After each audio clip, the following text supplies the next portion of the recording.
Night time ఫుల్లుగా deep స్లీప్‌లో ఉన్నప్పుడు, అలాంటి టైంలో చాలామందికి కొన్ని శబ్దాలు వినపడుతూ ఉంటాయన్నమాట. అదేనండి, పెద్ద గజ్జెలేసుకొని ఒక లేడీ నడుస్తే ఎలా గల్ గల్ అని సౌండ్‌లొస్తాయో, అలాంటి చప్పుళ్ళు వినపడుతూ ఉంటాయన్నమాట. అలాంటి టైంలో కళ్ళు పెద్దగా అయిపోయి, గుండెంతా ఫాస్ట్‌గా కొట్టుకుంటూ, బాడీ మొత్తం ఫ్రీజ్ అయిపోయి, ఏం చేయాలో అర్థం గాక భయమేస్తూ ఉంటుంది చాలామందికి.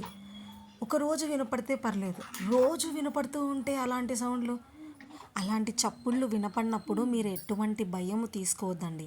ఫస్ట్ చాలా సంతోషంగా ఫీల్ అవ్వండి. అమ్మవారి అనుగ్రహమే అని. అమ్మ నేను మీతో ఉన్నాను అని సంకేతం ఇవ్వటం. నేను ఖచ్చితంగా చెప్పగలను, ఇలా జరుగుతున్నప్పుడు మీ ఇంట్లో అభివృద్ధి అనేది ఖచ్చితంగా జరుగుతుంది. అమ్మని కూడా మీరు గమనించుకోవాలి.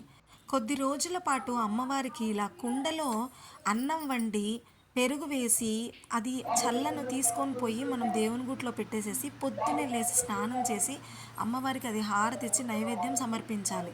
చేసిన తర్వాత ఆ నైవేద్యాన్ని మీరు కూడా తీసుకోండి. ఇలా చేయటం వల్ల అమ్మ సంతోషంగా మిమ్మల్ని ఆశీర్వదిస్తుంది.